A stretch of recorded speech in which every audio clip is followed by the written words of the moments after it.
Why was one woman so upset to spend $40,000 for half a horse? The answer might surprise you.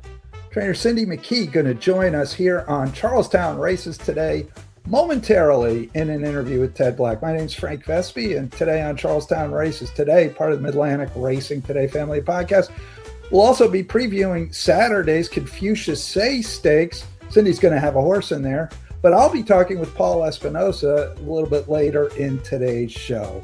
Charlestown Races Today, powered by the Racing Biz, presented by Hollywood Casino and Charlestown Races, and part of the Midlantic Racing Today family of podcasts. Here's Ted Black, along with Cindy McKee. Thanks for joining us today, Cindy. No problem. Obviously, like yourself, a lot of people in racing now, second, third generation horsemen. You come up with a little bit of a different background story, though, with your dad being the Charlestown track superintendent for many, many years. What was that like, and what was your first recollections of going to Charlestown, to watch your dad do what he did, Cindy? Gosh, I guess I was just basically born and raised there. My show ponies were kept on the grounds. I was kind of a spoiled little creature. My show ponies were kept there on the grounds, and out where the Charlestown Inn is right now, there was an old round barn there for years, and my schooling jumps for my ponies and everything was always out in that field. I used to jump before that big fence was around the racetrack. It was just an outside rail, and I would just gallop up top that hill and jump that railing and come on around the racetrack and put my pony away. Oh. No, I have a lot of good memories of Charlestown and a lot of good memories of my dad being the track superintendent there, and a lot of good stuff. There's bad things too, like in everything else, but most of it's good. Yeah, I can imagine, the track superintendent, obviously not an easy task and often a thankless job because those guys are out on the tractor for hours on end, and let's face it, sometimes when guys get beat, they're gonna find an excuse, and sometimes it's gonna be the way the track super graded or harrowed the track on a particular day. So I guess what I remember more than anything was the phone ringing in the middle of the night, when it was cold, and they might have been starting to lose it, and instead of having two tractors, needed three, and that type thing. I can remember my dad getting up a many a night, 2 or 3 o'clock in the morning, and leaving and going to work that track, or a lot of times. And then for you, Cindy, when did you realize that training horses was going to be part of your career, or be the next step in your career? Obviously, not an easy task for anybody, and certainly not for women. There not a lot of women on the backstretch when you started, and I'm sure that was a tough first few initial years. What was that like, Cindy? It wasn't the easiest thing in the world. It was, the way to make money and still fool with horses. Unfortunately, my parents weren't multimillionaires, and I wasn't going to make any money with show horses. So I had to find a route to go to make a living. Right. And, in the beginning, I was, galloping horses, and I actually worked for a gentleman named Vincent Mascarelli, or Vinny Riz. You had mentioned the transition going from just being on the backstretch to actually training horses. What was that like? And talk about the first couple of good horses that kind of got your career going, Cindy. Well, Vinny trained a horse called Raven Delight. Okay. And I really liked him. He was an older speed horse. He 5'8" to 5.5 on the turf was absolutely the best for him. And he was a horse I got to travel with some, take to Maryland, and Atlantic City and stuff. And I guess it was kind of the first where I was off on my own like that. So Mhm. I felt like I was learning something and moving forward, I guess, instead of just like being a stay at home groom there that wasn't given any responsibility. But uh, I guess that was the beginnings of it. But I was very, very fond of that horse, Raven Delight. We won quite a few races. He beat Java Coolette one day at Charlestown, and that was like, oh my God. That was just like icing on the cake there, buddy. And I'll never forget my dad. They said that he was on top of that building where all the trainers go in the wintertime, and I know he wasn't on top of it. He was probably on top of the rail because he had bet. My dad didn't bet much, and he had bet on this horse, and they said he was just carrying on down there hauling for that horse. But oh, that was kind of stands out in my mind that day. Then obviously when you first started training, you were Cynthia O'Bannon for a long time, and Yes. then you and your future husband John McKee, late great John McKee, raced against each other for a long time. What was it like? You'd have a horse in the race. John had a horse in the race, and Well, you know, obviously, the most fun was when I beat him and he'd get mad.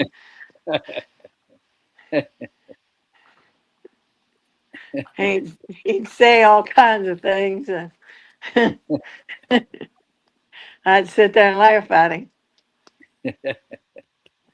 but then obviously formed quite a great partnership over the years with racing and breeding horses, and of course, Fiber Sandy kind of changed a lot for your farm and even for West Virginia breeding program. What was the what do you remember about? You mentioned it the other day when I spoke to you, but what were those first couple of years like with Fiber Sandy and Well, I bought him, Mhm. and there had been shortly prior to him, a horse called Buddha. Right. Buddha was a big, pretty gray horse. I think he made 300 some thousand. Of course, that's 20 years ago. 20 years ago, 300 some thousand was a lot of money. Mhm. Yeah, well, of course, a million is the deal now, but back then the horse made 300 or 400,000. So um, he told me, he said, don't you breed all those mares to him. We could have another Buddha. So a couple years go by, and the first two run, and the races aren't filling at Charlestown. They're just not filling. And we got West Virginia breds, and he don't want to run in Maryland. So lo and behold, they filled at Mountaineer Park, which is very strange because Charlestown always gets 2-year-olds to go before Mountaineer, but this in particular year. And Fiber Sons won both the first two-year-old races at Mountaineer. Gray Tiger was the boy, and Dixieland Silk was the girl. So then he's telling me, you better breed a few more mares to that old gray horse. Next thing you know, he's got the whole farm, and everybody else just gets what he can't. If there's three to get bred in one day and he can only get to two, then somebody else gets one. But that's kind of the way it happened then. And it's still that way. He rules the roost. This is his farm. This is his home. He'll stay here for the rest of his days. He's earned that. He absolutely built this farm, that horse. I mean, he doesn't have a clue what he did, and he really doesn't care. He knows he gets what he wants, and he gets love and attention and treats, and he's a happy horse. That's all I can say. And he has no idea that he's, in our eyes and my eyes, he's the king of the world. So, but he's Yeah, basically a happy horse. yeah, and he really changed the landscape in West Virginia breeding. I think John said he was getting 85 to 90 mares a year for a while, and he never bumped a fee. It was always $1,000 because He never. he wanted to see all those Fiber Sandies hit the track and that he bred, and the numbers were favorable. The quality was there as well. He's 21 years old. Mm-hmm. He's still the leading sire in West Virginia by over $100,000. Yeah, He's an amazing horse. He's absolutely, amazing. He's a once in a lifetime horse that I'm just blessed that he's here in this barn. That's all I can say. I'm very blessed to have him. And a lot of his Yes. better ones, as you've seen, were Muad'Dib made over $1 million. Of course, Late Night Powwow, Running to Love You. Duncan Idaho is another full sibling. There was very, very good range of talent. As far as you had mares, you had older horses, you had 4.5 furlong specialists, 6.5, 7/8. Muad'Dib was king of the world for at the mile and eighth for a while there, and he's still running. So you got to see a great range of what the five Versailles Multitude. do. Multitude of them, and it seemed like you could almost breed him to an oak post, and you were going to get something. Right. You might not get that stakes winner, but you're going to get something. It's going to run. It's going to break its maiden. It's going to win some races. It might not be one of the superstars, but almost everything he had could run a little bit. Mm-hmm. A lot of horses it's just like Master Rick. Master Rick is a nice horse. He's just as kind that, we use him a lot for our tease horse. But he's the type of horse that you either get a racehorse or you get nothing. There's no in between. Okay. And with Fiberson, it's kind of everything runs a little bit. And then you had, a string of really, really talented full siblings, starting with Late Night Powwow, Muad'Dib, Duncan Idaho, and then, of course, one I want you to dwell on because you still have her, and she's very good, Overnight Powwow, who won the original gold, and probably the best backstory ever for, a husband and wife having a horse together. Wars. That was more than a war. For those that don't know, he sold the other ones privately for a set amount, and you but he wouldn't do that for me. He would not do that for me. He would let me buy all of her. Everybody else, it was he sold them. He would only let me buy half. I had to agree to be his partner, and that in itself was tough. Because he doesn't know what partners. He had no idea what partners meant. Partners meant he got some money and he still called the shots. And he still got all the earnings. Well, I think tough man. Yeah, and the funniest part when I asked John about it years ago, he said you wanted half, and he basically sold you half of her as if $40,000. No, I wanted all of her. I wanted to keep her. So he said, "Oh, you got to buy her." I said, "Then I'll buy all of her." "Oh no, you can only have half. You have to be my partner." So I had to swallow. I had to swallow 2 bitter pills. I had to hand over 40,000 and be his partner. Yeah, and I think the funniest part about hearing John's side of it back then, Cindy, was he spoke about selling you half the horse so matter-of-factly, it was as if me or anybody else randomly called and wanted to buy this horse, and that's how he approached the sale, and he sold it to you no differently than any other private purchase. Oh no. Oh no. Oh no. Oh no. He was just like Fiberson. I used to say, "Well, I bought him." "Well, you got to pay his board." So always like his breeders awards and the 10-10-10 money and all that. Oh, that's his board money. My God, what I got to pay per day for this horse? Phew. He was a tough man when it came to money.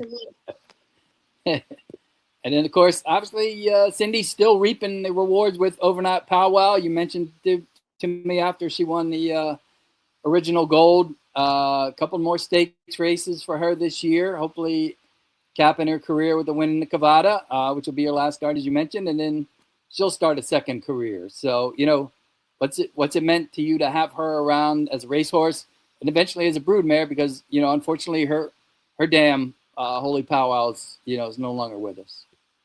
Yeah. Yeah. It's been fun. Obviously, the deal that I had with her, when she hurt herself last year a little bit with that fox being in the barn area, and she was kicking the walls and carrying on down there real bad, and I got kind of sore, and I had to take her to Root and Riddle, and thankfully it wasn't anything that was permanent. It was, just more of a slight injury, and she came out of it, but she wasn't even quite right when she ran into Cavada last year. Um, right now, she's probably as good as she's going to get if I can keep her that good that long, which is going to be hard to do. But she's very sharp and on her game right now. But she's also a very she can feel as good as any horse out there. But as soon as you put your hands on her, like the leader off the racetrack, or all the dumb stuff's over. She's not going to do anything.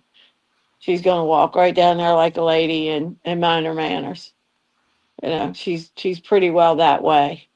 She's a very easy, kind horse to be around. I mean, kids can walk down the shed road and she puts her head right down to them and wants to be patted. And, she's not the type of horse you have to run from, you think's going to bite you or something like that. Not saying that she wouldn't, if something scared her and she spun around, she might knock you down or something like that. But she's not a vicious type horse of any means. And that makes it even harder when you're training a horse like that is so people oriented that sometimes you feel like if you hurt them or they get a little sore or something, you're always blaming yourself. Which I blame myself all the time anyway. If I shouldn't have done this, I shouldn't have done that. Maybe I overtrained, maybe I undertrained. I'm always second guessing myself, but I think probably 99% of trainers do, because you Yeah, never really know until that last minute when they come out of that gate what the heck they're going to do. right. Yeah, and at that point, obviously, it's completely out of your hands. You just hope you have Yes, racing luck. when they leave that paddock, I can't do anymore. Right. You know, um, Obviously, the local trainers talk about West Virginia Breeders' Classics night as their Breeders' Cup for good reason. And obviously, a couple years ago, you had one of the best nights in Breeders' Classic history, winning 4 races, for the stakes on the same night. And I remember you mentioning that it was going to take a while for it to sink in. At what point, Cindy, did it finally sink in that you had won 4 Breeders' Classics on the same night? I think it was a few days later. The next day, I was over at Morgan Park at a 3-day event, and I was I was kind of really busy and doing things, watching things, and seeing how things happened over there. And I guess a couple days, like that Monday after I was going over everybody, they kind of had that Sunday where they didn't have me poking and prodding at them.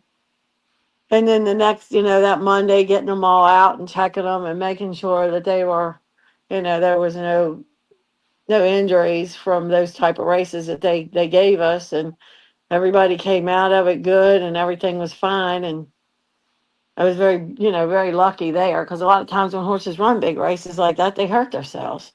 Mhm. But we got lucky and came out of it with everybody in good shape and went forward. And you know, Powwow had a little bit of a problem, and now she's back straight. And Catch the Humor, he's doing well. Of course, No Change has been retired. And you think that's funny? He's still going, but he's no longer mine. He was claimed from us. Mhm. But that was that was quite a night. I mean, I can Oh, just indeed. remember sitting in there watching Direct the Cat run and Paul Espinosa's comments about her, and I'm like, "Is this happening?" Wow. Yeah. I don't know how some of those guys do it when they win 4 or 5 grade ones in a day. I'd probably faint. Yeah, I But remember Mandela winning 4 Breeders' Cup races one year in California. That was pretty remarkable. And of course, Jeff won 7 Breeders' Classics one night a few years Oh ago. yeah, So yeah, that it was can happen. yeah. Him and Boca Chica, and I think Crystal Pickett was the only one that won another race that night. I think. Yeah, I'm not yeah. sure, but I think so. Dr. Feelgood, and yeah, Boca won 8 races that night. Believe it or not. The other thing you touched on, catch the humor, Cindy. I can't see you, Cindy. Just so you I'm know. right here. Okay, you're off camera for a second. Catch the humor. Nice return effort. The race after Overnight Powwow won the original gold. We see he's one of 2 you have in the Confucius Say this weekend. He's AE1, but any chance he gets in? Any chance you can run both, or ideally? I don't think I can run both horses. Direct the Okay. cat. Direct. I'm the director. Unfortunately, has cut the bottom of his foot, and I have no idea how he did this. He's cut the frog of his foot, Oh, and I think he's going to be too tender. We're working on him. He's better than what he was, but I had him out in the road this morning, and he is not 100%. And if he's not 100%, he doesn't run. I'm not okay. running a horse against those kind of horses and expect him to perform at the top when I know he's not at the top. Right. So it would open up And the door for catch the humor, I believe. Correct? I guess I did. I didn't do it on purpose, but I No, let that's him good. in. Right, but he's AE1, so anybody opts out, he would be the first one in. So, and Yes. I'm sure you'd like to see that. I mean, that was a nice return effort. A little quick on the turnaround coming back for this race, but it looked like that last race didn't take much out of him. I mean, you tell me how good did he come back from that last race, Cindy?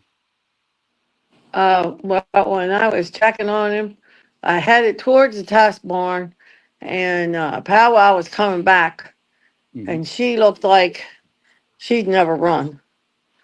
I mean, she's dragging Mike through the barn area. So I get over there to the test barn, and he's dragging Chris around the test barn.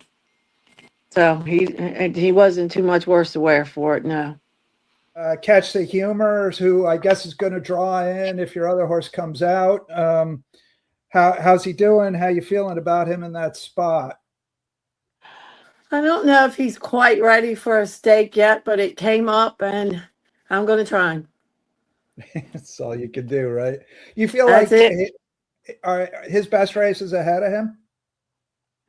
I think for this year, I hope, yes.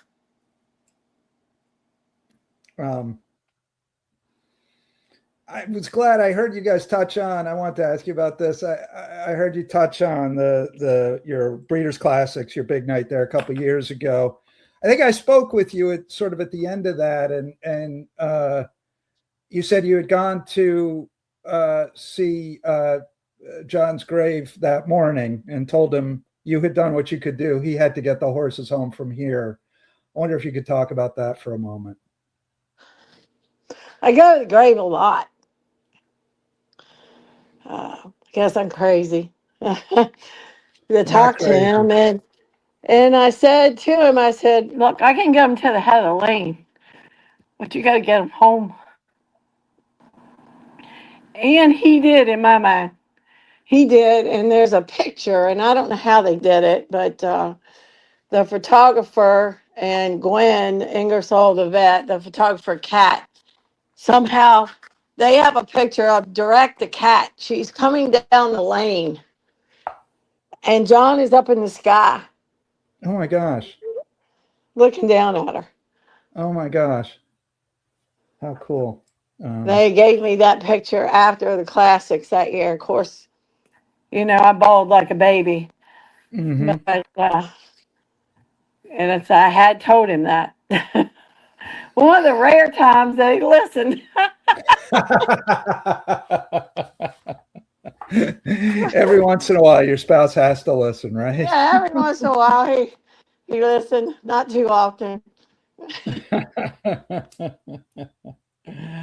That was a great moment. All right, Cindy McKee, we will let you go. We really appreciate your spending some time with us here on the Charlestown Races Today podcast. Thank you. Well, thank you all for inviting me. All right, we'll see you around the races. Good luck this weekend. Thank you very much. Bye-bye. Bye now. Up next, Charlestown track announcer Paul Espinosa. Hey, Paul, we got a stake coming up this weekend. Got some stuff from last weekend to touch on. How are things on beautiful West Virginia? Things are going well. Good to be with you again, Frank. And yeah, looking forward to the Confucius Say. Nice full field with some really, I think, talented runners. I think that this is a pretty loaded division right now. We've talked about it in weeks prior that, between Teaching the Release and Coastal Mission, probably win healthy. They're the top of the class of the West Virginia breds, but this next flight of runners where you see some of these horses in this race, like a Pascaline, Spot a Free One, Ray of Sunshine, Juba with the Twist, they're all kind of fighting for those, kind of nipping at their heels. And obviously the aforementioned two, Teaching the Release and Coastal Mission, they're not without issues right now. So, I think that it's a fascinating older division here, and looking forward to seeing how they sort themselves out on Saturday in the Confucius Say. Yeah, for sure. I mean, last year at the end of the year, Coastal wasn't racing at the end of the year, and Teaching the Release was just sort of toweringly better than everyone, but hasn't been seen this year. And if we don't see him or he doesn't come back at that level, and Coastal, if he doesn't either, then all of a sudden you go 100 different ways here. They're mostly all in this race on Saturday. Exactly. This is who we'd want to see. I know that, it could also be interesting to follow a horse like Ryan's Run, who we talked about last week, being in the nominations. He didn't enter or was excluded because we did have full field of 10 with 4 also eligible. So, he could be one to kind of watch in terms of a 3-year-old that's also on the improve. But yeah, everybody else in terms of the older horse division, they are here in the Confucius Day. So that really makes back-to-back stakes where that was the case. We had that with the fillies and mares, and now we have that with the boys. And so that's all I know myself, selfishly just looking forward to. I love good full fields, having the big names that people are kind of familiar with their stories, and getting to see them settle it out on the racetrack. It should be a lot of fun. Yeah, no, looking forward to that. We'll talk about that in more detail in a minute, but let's touch on a couple of things from last weekend. Ronnie Brown having a big season. He had 2 3-win days and a 7-win weekend to extend his lead in the trainer wins column. Pretty good weekend. He's rolling. He is certainly making his run right now when it comes to trying to kind of put some ground between himself, Anthony Ferrier, Jeff Runco, Kevin Joy, and those types that are fighting it out for the trainers race. And I tell you, one of the things too that's kind of just always been interesting to me with Ronnie is that he doesn't have I'd say right now, Moises Santaya, I'd say that he is definitely his first call rider, but it's not like he only wins when Santaya rides. He's giving some bug boys a chance. He'll kind of mix it up a little bit. I saw Gerald Almodovar named on a couple of horses for him. So, he is an equal opportunity provider, and they all seem to be running right now. So definitely kudos to Ronnie W. Brown, a top 50 trainer all time in terms of wins. I didn't check the all-time wins list before we got on here, but I know that he certainly continues to ascend, and he and Nicole, his lovely wife, doing a fantastic job there with that barn for sure. Yeah, no, big year. And, he's always been a guy, he's had volume the last number of years, and he's won at a good percentage, but this year it's really a step above where he's been. I think he's like 25% this year, which is pretty amazing with a barn the size of his. For sure. Yeah, he definitely he is winning at a solid clip. That again, their horses are just the horses that are supposed to run seemingly are running, and so that's always something I know for me as a handicapper, that you always certainly appreciate the consistency and the ability to kind of know hey, this is what it looks like on paper, and sure enough, it's playing out that way, coming to fruition. So doing a little multitasking here, trying to just keep up with, or see if I could find the wins wins list here and see where Ronnie's up to. So right now he's actually he's over 3,381 wins, and that's good for 33rd all time according to Equibase. Of course, wow. Jeff Runco right now up at 11th, and he's actually closing in on 5,000. That's a good thing. I kind of checked on this. He's 64 wins away from 5,000. So I'm not sure if he'd have a time. I don't know. Would have to extrapolate that math. If it would get there this year, but certainly next year, I would think that Jeff would have a chance to eclipse that milestone. So again, kind of cool that here at Charlestown, we've got two guys in the top, we'll say 35 all time in wins, and certainly some staples in this program, and great to see them having some success. Yeah, wow. 3,000, 5,000, those are huge numbers. That's not easy to do. Speaking of trainers winning at quite a clip, Joan Reynolds, Uncle Chinito, survived the claim of foul last weekend for a win. Joan Reynolds now 11 for 20 on this season. Yeah, that's again, she's always been somebody that you take. There are certain horsemen and women that you will, whether it's just during the post parade or maybe just in the preliminaries, that you can, like, they just bring their horses over looking healthy. And I think of her. I think of David Walters. I know we talked about him last week a little bit. Javier Contreras, Tim Graham's another one. They just always look like their horses are coming over looking like $1 million. And so her horses have certainly been running to those looks this year for sure. I know that Gumster Stable, I'm not really familiar with them a ton. I feel like I've seen them a fair amount in the Midwest.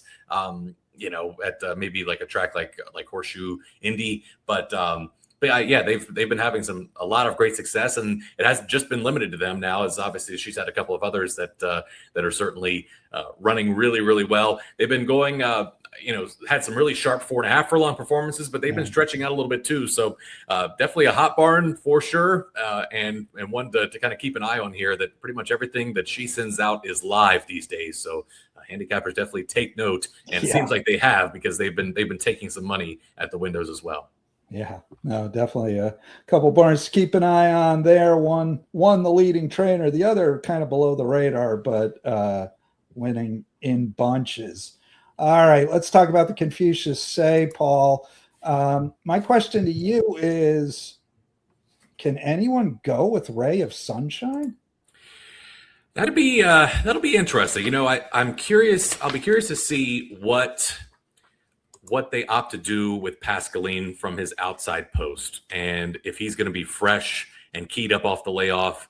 And I would think that they would probably, with him being drawn outside, that they would probably want to maybe have him on the engine a little bit. He obviously hasn't been up close in his last couple of races, but in the middle of his PPs, it looked like he was kind of able to be in close attendance to the pace. And I'd just be curious if off the layoff, if he maybe doesn't show a little bit more speed. But then to Ray of Sunshine's inside, you've got Spot a Free One. Those two obviously dead heated in their I guess prep for this race. And so Spot a Free One, he was coming off that pair of kind of subpar performances down at Laurel Park. And it was good to see him get back on the beam last time. He was only a length behind Ray of Sunshine. And so I would be curious to see kind of between those two, if one or the other ends up getting a little bit more aggressive than previously planned. Just because of what you mentioned. Obviously, on paper, it looks like Ray of Sunshine could get loose in here. And we know that right now, the Stephen Murdoch horses, they are not coming back. So you've got to come and get them. And so, again, Ray of Sunshine, I mentioned to you off camera that I actually did have the morning line finished, in time for us to start recording this. And so I have Ray of Sunshine installed as the I guess it would be third choice in the body of the race. I had Juba with a twist also at 3-1. So I ended up going with Pascaline at 5-2, and then Spot a Free One 3-1. Juba with the twist. If he got in, I had him 3-1, and then Ray of Sunshine 7-2. And so I'd be curious to see of those big four, if you will, he might be the one that ends up getting the getting kind of lost in the shuffle maybe a little bit. Also, just because last time out it was the 6.5 furlong race. I guess maybe the jury is out that, that extra half furlong, maybe it doesn't benefit him as much as it does his two chief, or really his three chief rivals. I would think that Spot Free One, Juba with the Twist, and Pascaline, they all would prefer this 7 furlong trip, whereas Ray of Sunshine, he'd probably, that 7 might be stretching him a little bit, but if he's able to get away with some slower fractions, that certainly mitigates that if that comes into play. Yeah, if they let him go, he won't come back. I think that's for sure. And so who's going to press and what does that do to them? You mentioned horses on the AE. There are 4 of them, including the Catch the Humor for Cindy McKee, Juba with a Twist for Christy Patty. Juba with a Twist certainly ran some good races last year, winning the Levitt, was second to Ronaldo in the Breeders' Classic, has year after year run good races. But you were saying, and I thought this was interesting, that you think the way things may shake out, that we may get a couple off the AE. I think so too, and this is strictly just hypothesizing on my part, and I'm a nerd when it comes to thinking about this. And we've obviously had our fair share of AE drama, if you will, in some of our stakes races earlier this year.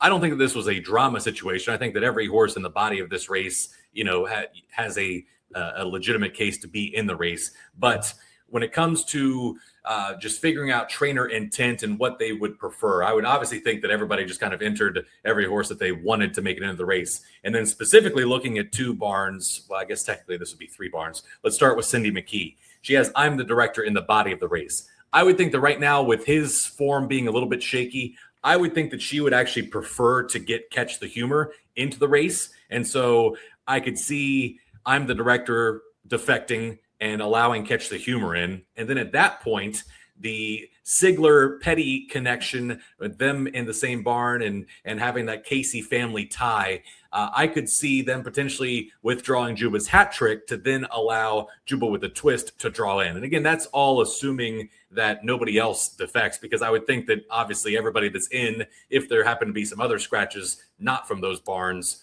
I could see that, that happening, but that would just be how I would see. If there were no defections planned, I could see a couple of connections that are in the body of the race wanting to get the first 2 horses on the AEs in. And so, I certainly would love to see it, because I think that Juba with the Twist makes this race even more fascinating than it already is. And so I just would love to see him be able to draw in. Again, he would then have to deal with the outside post, which isn't a lot of fun, but he's I think a tactical enough horse that I wouldn't see it being a big issue for him. So yeah, it definitely will be some intrigue at scratch time that day. That's for sure.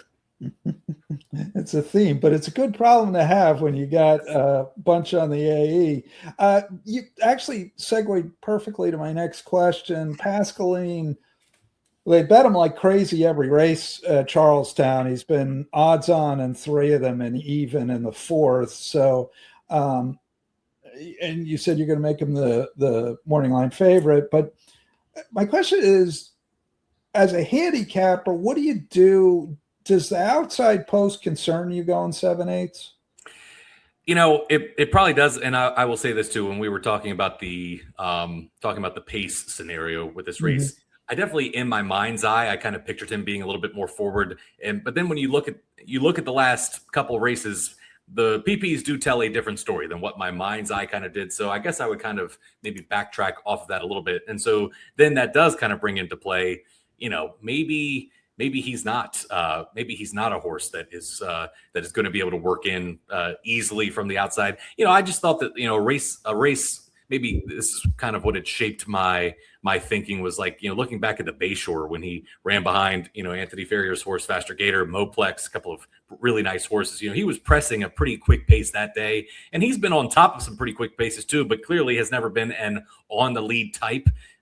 So yeah, I think that off the layoff, you're going to have to break sharp for sure from that outside post. And then you would maybe just hope that with some of those horses down to the inside that actually don't have a lot of speed, I think for Ronaldo, obviously he has enough to be up close, but direct appeal is probably going to be taken back. Maybe no cash refunds. Maybe, again, I have him 30-1 on the morning line, but, I feel like the only way you could really see him factoring would be if he was able to get to the front and kind of stick around. And he's shown some speed down a little bit in his form. But I guess it'll just kind of depend on if connections see what we're seeing and they decide like, well, hey, we need to be closer. And then all of a sudden this race that looked like it wasn't going to have a lot of pace, maybe now some players that you wouldn't expect end up going, and it kind of shakes it up. So yeah, it's circling back real quick though to Pascaline again. He's a horse that again I struggled with on Breeders' Classics night because I felt like Spot of Free One was better than him. But this is one of those cases where, to your point, they just bet him every time. It's whether it's the West Point, maybe it is the Syndicate angle, maybe it's just Arnaud Delacour, just a bigger national profile stable that has a horse in, and people are just going to be attracted to that.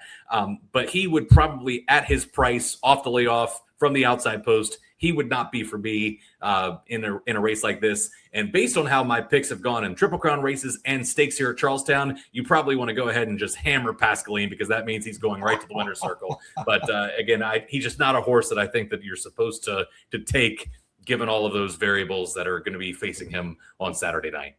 No, I agree with you, which now we've both done it. But he was overbet basically in kind of all those races, and I agreed with you. I like Spot of Free One in the Russell Road, which he won, and it was close, but Pascaline was also even money, and you're supposed to win when you're even money. So I think you're right. I think that likelihood is he's overbet, and that opens up other possibilities as long as you think you can beat him. And I don't see why you would not think you could beat him because he's been beaten by some of these.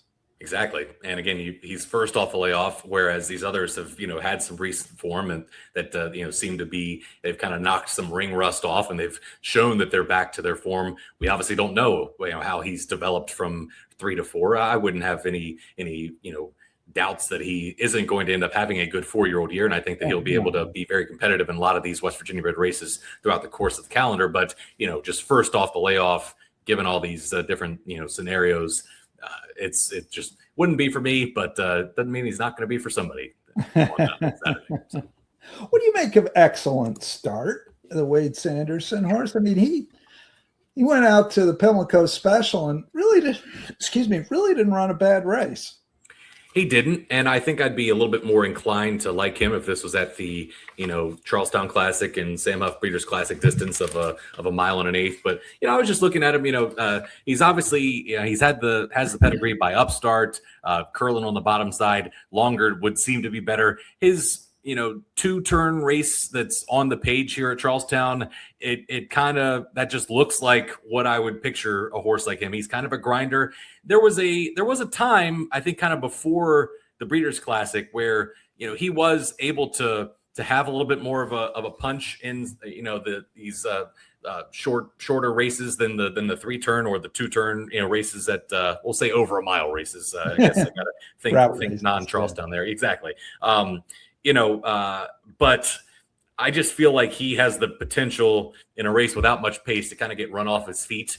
And so, I think he could definitely, you could see him, closing and picking up some pieces, but I just don't know what pieces are going to be left to pick up. I feel like every one of the main players in this race is supposed to be in front of him early on and would seem like they would have the advantage from a pace scenario, being a little bit closer to what, could end up being a little bit of a pokey pace. Yeah, well, he certainly can't let him get too far away from going 7/8. And he's run good races, but you're right, that was a while ago, and all his recent best work has been at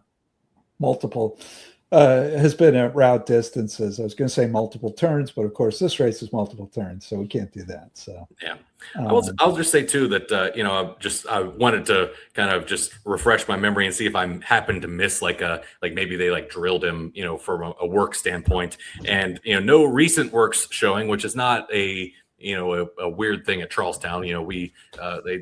Not a lot of timed drills on a regular basis here, but those are some pretty crazy works that took place when they were working him. A November 5th drill in 44-3. I mean, I would love to have been on track to see what that looked like. Then a 59-3 work, a 58-4 work. So it's like he does have the speed in there. It's just a matter of he hasn't been showing any speed going a route of ground. So how does that translate to a race that could have a route like pace without the ground to be able to make it up?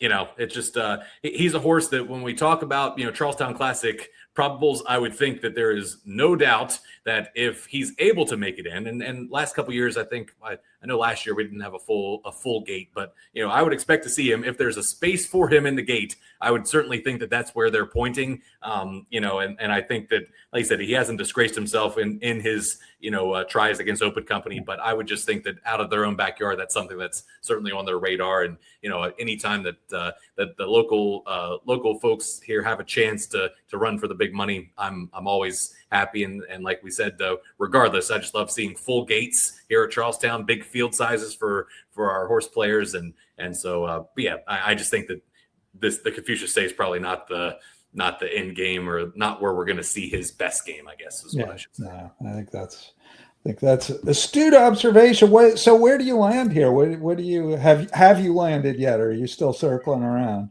I haven't. I would probably tend to lean back to Spot a Free One, and just for we mentioned, I kind of mentioned to you, I might have some questions a little bit about Ray of Sunshine against this type of company going 7. I feel like last time was probably the time for him to beat Spot a Free One, with Spot a Free One coming off of that layoff. So now Spot a Free One will be second off the layoff. He should be, pretty tight for this effort. I think that Jeff is going to have him sitting on go, and so he'd probably end up being my pick. And it's obviously he's going to be a short-ish price, but if Pascaline is kind of what we think, and that is going to be a big, underlay, then maybe you actually you can be justified in taking a short-ish price on Spot a Free One, because it actually ends up being value because of the scenario with Pascaline. I would say that I would probably go Jubal with a Twist if he gets in. So I'd probably go Spot a Free One over Jubal with a Twist. Pascaline probably third, and then Ray of Sunshine, they're in the 4th spot. So again, very, very chalky, but I do think that they're the cream of the crop. Mm-hmm. Love Muad'Dib, one of my favorite horses of all time to call, but he's certainly getting long in the tooth, and he also would figure to be kind of pace compromised. Ronaldo's a tricky horse where it's like, his Breeders' Classic win was really good. He had a really good comeback win as a 5-year-old. And then just after that, we just haven't really seen him put it together fully. And so, I just kind of think he's in that next tier. So I'd be surprised if the winner came from anybody outside of the big 4, if you will, with Spot a Free One, Jubal with a Twist, Ray of Sunshine, Pascaline. And so I think that, it's probably a good race to watch as a fan. And if you're looking for a long shot, I don't think this would be the spot for it. But, like I said, crazier things have happened. Crazier things have happened. Should be a fun race. Looking forward to it. The Confucius Say for West Virginia Breds is Saturday night. 8th race is a 9-race card. 8th race, yep. So we have some nice full fields this week, and 9 races every night, I believe. So wow. So get your pencils out. Plenty of handicapping to do to get ready for the weekend. Speaking of handicapping, how'd the Belmont treat you? Just as well as the other legs of the Triple Crown, which is to say, not very good. So yeah, it was. Happy for Cherie DeVoe, Charlestown Oaks winning trainer. But boy, oh boy, I just couldn't have been more wrong about Golden Tempo. And I know, we talked a little bit off camera that, obviously didn't look like much pace. Also, throughout the course of the week, it seemed like, speed was doing really well. And so just factoring all that in, it's like, okay, he's about to turn back into a pumpkin, and turns out I'm just wearing a pumpkin now. It's just he's the best 3-year-old, at least a 3-year-old router right now. I still would probably, I might sound bitter in saying this, I still don't think it's a great crop. I still don't think it's like a sovereignty type of crop, but I think that, again, he's shown that he's the best route horse, and I think a race like the Haskell certainly shapes up as an interesting affair with your boy Napoleon Solo, and maybe if Baffert stretches Crude Velocity out, and seeing if somebody takes that next step. But in terms of the route horses right now, I think that he's settled it, that he's the real deal, and his pedigree certainly suggests that he still should improve. And so, if he does continue to improve, he could end up turning into a nice horse that maybe starts to flirt with kind of that upper echelon. But I still just think that right now the older division between Nisos, between our boy Skippy Longstocking, he probably shouldn't be the second name I say in that scenario, but Sovereignty, White Abario, like those types of horses, I just think he's probably a cut below. But hey, it's he showed up on the 2 races that he did. I kind of feel like when my friends, my racing real lifers texted me and said, I wish he would have run the Preakness, and I just kind of told them, it's like, I think he probably would have won the Preakness. I don't know if that means that then if he had run in the Preakness and then ran back to the Belmont, I don't know for sure that he produces that same effort. We'll never know, but it was kind of a weird Triple Crown season, like we were talking about as well, where the air kind of got sucked out of the balloon pretty soon after the Derby, with no Triple Crown on the line at all. And so, I'll look forward to seeing how the rest of the summer shakes out with the 3-year-olds. But kudos to Golden Tempo and his team, a well-deserved victory on Saturday. Yeah, I think I'm with you. He that victory in some ways was better than the Derby, because the Derby was the melting down pace, closers have to win sort of race. Although the top 2 came from the back of this race, the horses that were up close should have been able to stay around, and they couldn't. So clearly Commandment and Golden Tempo were just better. So I in that sense, I think it was a better win. The race didn't fall to them, and they went and took it anyway. So, but none of these 3-year-olds really have run very fast. I mean, if you're a believer in speed figures at all, the older horses are way faster than they are right now. Yeah. So we're going to have to see about that. I'd say that, I guess at this point too, you could probably say that Shireen might actually just have the 2 best 3-year-olds in the country with what Englishman did. Wow. And I'm going to guess, I'm going out on a limb here, but I'm going to guess he might have just run himself out of the Robert Hilton on the Charlestown Classic undercard. But maybe he will do us a favor and he'll scare, some more horses our way, because who in the world would want to run against that fire-breathing dragon up there again? So that'd be kind of an interesting thing to development to follow, and certainly we will take all of your fast 3-year-olds that just aren't quite as fast as Englishman, and there's no shame in that, because he is a freak. Yeah, he's a rocket ship. What he did to Crude Velocity was something. Yeah. What he did to everybody was something. So, all right, well, good stuff. Anything else to say about the Triple Crown? We talked about this a little bit. It was in many ways an unsatisfying Triple Crown. We had 2 of the 3 races run at the wrong track, one of them run at the wrong distance. The Triple Crown bid lasted for all of 4 days. It was just, congratulations to Cherie DeVoe, to Chad Summers, to the Winning Connections, everybody who had the winners, all that stuff. I hope we get better Triple Crown seasons in the next few years, personally. Yeah, it's I guess one of the things too that I've just been thinking about was, for the people that talk about not wanting it to change, I guess my question would be to them, so there was the American Pharoah boost. I certainly don't deny that there was the furor that surrounded that win. that lasted for a while. Then there was Justify. I don't really know. How much did he move the needle in the grand scheme of things? And so if you're just wanting to like preserve things for like the secretariats and the firms and, I feel like, I don't know what keeping it the same has done. It's like, is what I'm kind of getting at. And so give us, however much time it is. I think I saw, and I apologize because I don't know if this was a legit quote, but if did Todd Pletcher say something that like his only regret was that he needed more time talking about Renegade? More time with Renegade, yeah. I mean, so that's one of the things where it does start to get questionable, where it's like, okay, if you give these trainers, 4 or 5 weeks between races, like, will that be enough? Are we trending towards where that will not be enough?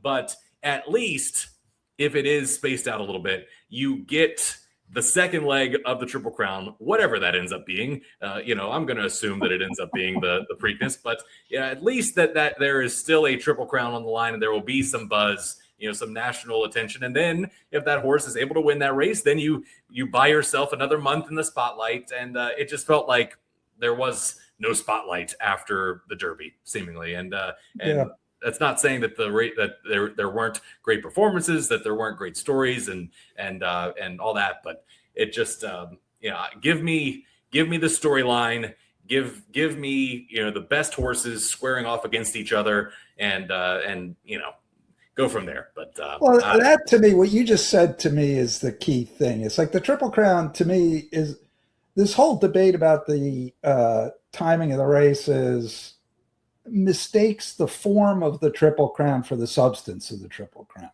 The substance is, and this is why it's supposed to be hard, because the best horses of the generation face off in successive races at different distances and different tracks, and you figure out who the best one is. That's the substance.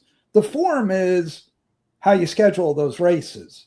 And the form was never supposed to be the challenge. The substance is the challenge. And to me, let's get back to the substance. Let's get back to I want to see Napoleon Solo square off with Golden Tempo, with Renegade, with whoever. I want to see Iron Honor in there. And can he take a step? I want to see all those horses face each other. I don't want to see some of them in this race and some of them in that race. And, I was thinking for no reason at all of the year of Curlin, Street Sense, Hard Spun, Any Given Saturday. Like, those horses faced each other, and you knew at the end, okay, Curlin's now the best because he won on the square against all of them. In the race of the year for horse of the year. Shout out Trevor Denman. There you go. And we're not getting that now. And if we can, you and I agree on the timing thing, but the whole argument of like the timing, it's like, who cares if the races are 2 weeks apart or 4 weeks apart? What we should care about is who's in them.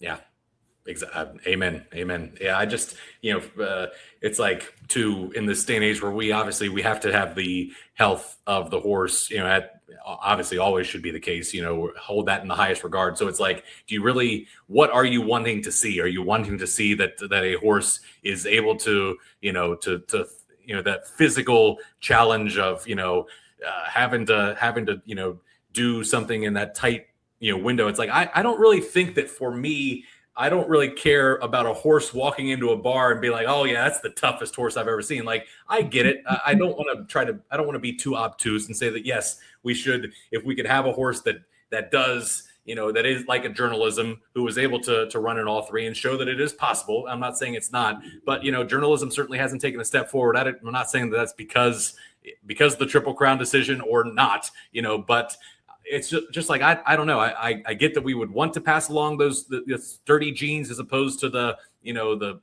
brilliance and the speed and all that stuff. But I think that there's more than one way to get to that point than by, just running those horses 3 times in 5 weeks, just show that they're able to stick around for a year-long campaign. And that's a win in and of itself these days. And so, yeah, it's tough, and I'll be curious to see how it shakes out, because I will say that it does seem like there's a very real possibility that we did just see the last, I guess, rendition of the Triple Crown that looks like this, whatever this was. I don't know. Well, we sure saw the last one that has Triple Crown races at Laurel and Saratoga. So. Yes, so that can be confirmed. Yes, no doubt about that. Oy vey. All right, Paul Espinosa, thanks so much for joining me. Good luck this weekend, and have fun with the Confucius Say. Sounds good. We'll do. Thanks, Frank. Thanks so much for listening. Thanks so much for watching. This has been Charlestown Races Today, powered by the Racing Biz, theracingbiz.com, and presented by Hollywood Casino at Charlestown Races. Charlestown Races Today, part of the Midlantic Racing Today family of podcasts. Follow us, like us, anywhere you get your podcast, Midlantic Racing Today. Thanks for listening. We'll catch you next time on Midlantic Racing Today. Thanks, everybody.